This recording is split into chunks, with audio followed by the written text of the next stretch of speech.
Hi friends, അസ്സലാമു അലൈക്കും. Welcome to life journey. ഇന്ന് നമ്മൾ തയ്യാറാക്കുന്നത് വളരെ രുചികരമായിട്ടുള്ളതും അതുപോലെ തന്നെ വളരെ സിമ്പിളായിട്ടും ഉണ്ടാക്കിയെടുക്കാൻ പറ്റുന്ന നല്ലൊരു കുക്കർ ബീഫ് കറിയാണ്. അപ്പോൾ ഇതിൻ്റെ ഡീറ്റെയിൽസൊക്കെ മിസ്സാകാതിരിക്കാൻ എല്ലാവരും ഒന്ന് സ്കിപ്പ് ചെയ്യാതെ വീഡിയോസ് കണ്ടേക്കണേ. കൂടാതെ നമ്മളെ ചാനൽ ഇതുവരെ സബ്സ്ക്രൈബ് ചെയ്യാത്തവരുണ്ടെങ്കിൽ പ്ലീസ് ഒന്ന് സബ്സ്ക്രൈബ് ചെയ്ത് സപ്പോർട്ട് ചെയ്തേക്കണേ. അപ്പോൾ ശരി, നമുക്ക് വേഗം വീഡിയോയിലേക്ക് പോകാം. വളരെ എളുപ്പത്തിലും വളരെ പെട്ടെന്നും സിമ്പിളായിട്ട് ചെയ്യാൻ പറ്റുന്നൊരു ബീഫ് കറിയാണിത്. ഇനി ഒരു കുക്കറിലേക്ക് കുറച്ച് എണ്ണ ചേർത്ത് കൊടുക്കുക. വെളിച്ചെണ്ണയിൽ തയ്യാറാക്കുമ്പോഴാണ് കൂടുതൽ നല്ലത്. എണ്ണ ഒന്ന് ചൂടായി തുടങ്ങുമ്പോഴേക്കും ഇതുപോലെ ഏലക്ക, ഗ്രാമ്പു, പട്ട, വലിയ ജീരകം ഇതൊക്കെ ഒന്ന് ചേർത്ത് കൊടുക്കണം. ഇത്രയും ചേർത്ത് കൊടുത്തിട്ട് നല്ല രീതിക്കൊന്ന് ചൂടാവണം. അപ്പോൾ നല്ലോണം ഒന്ന് ചൂടായിട്ടുണ്ട്. ഇനി ഉള്ളി സ്ലൈസ് ചെയ്തിട്ടിട്ട് കൊടുക്കുക. ഞാനിവിടെ 2 ഉള്ളിയാണ് എടുത്തിട്ടുള്ളത്. സാധാരണ ഇറച്ചിക്കറി ഉണ്ടാക്കുമ്പോഴൊക്കെ ഉള്ളി വഴറ്റിയെടുക്കുന്ന പോലൊന്നും ഇതിനങ്ങനെ ചെയ്യേണ്ട ആവശ്യമില്ല. അപ്പോൾ ഉള്ളി ഇട്ട് കൊടുത്തതിന് ശേഷം തന്നെ നമ്മൾ ഇഞ്ചി ഇട്ട് കൊടുക്കുന്നുണ്ട്. പിന്നെ ഇതിലേക്ക് ആവശ്യമുള്ള പച്ചമുളക് ഇട്ട് കൊടുക്കുന്നുണ്ട്.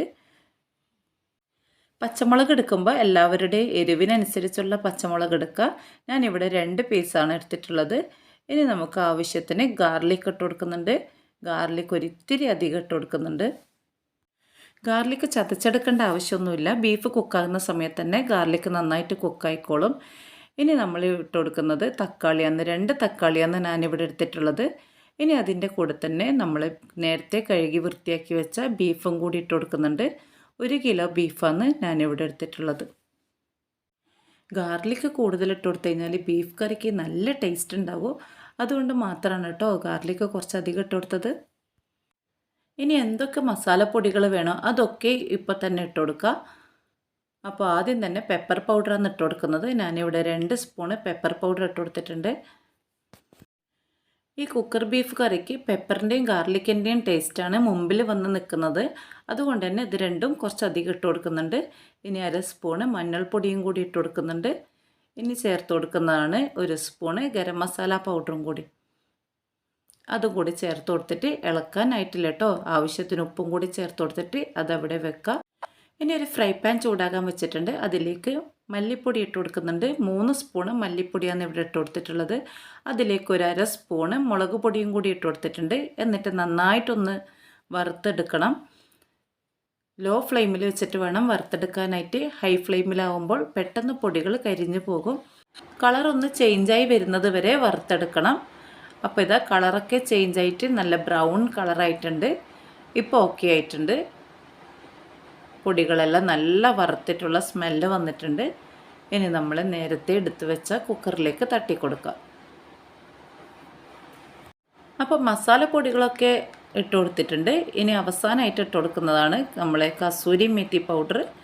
അത് നന്നായിട്ട് കയ്യിൽ വെച്ചിട്ട് വേണം നമ്മൾ പൊടിച്ചു കൊടുക്കാനായിട്ട്. അത് ഒരു തരം ലീഫ് ഉണക്കിയതായതുകൊണ്ട് കുറച്ച് വലുപ്പത്തിലാണ് കിട്ടിയിട്ടുണ്ടാകുക. അത് നമ്മളെ കയ്യിലെടുത്തിട്ട് നല്ലോണം ഒന്ന് ഞെരടി എടുത്തതിന് ശേഷം മാത്രം ഇട്ട് കൊടുക്കണം. എന്നാലത് പൊടിഞ്ഞു വരും. ബീഫ് കറിയിൽ ഉണ്ടാക്കുമ്പോൾ നല്ല വേറെ തന്നെ ഒരു ഫ്ലേവർ വരും.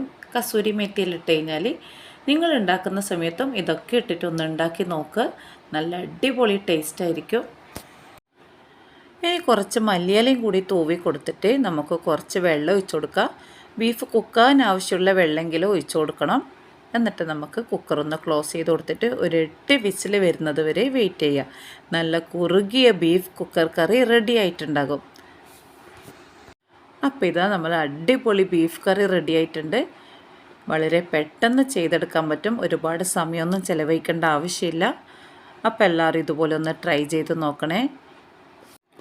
ഇഷ്ടമായില്ലെങ്കിൽ എല്ലാവരും ലൈക്ക് ചെയ്യാനും ഷെയർ ചെയ്യാനും മറക്കല്ലേ.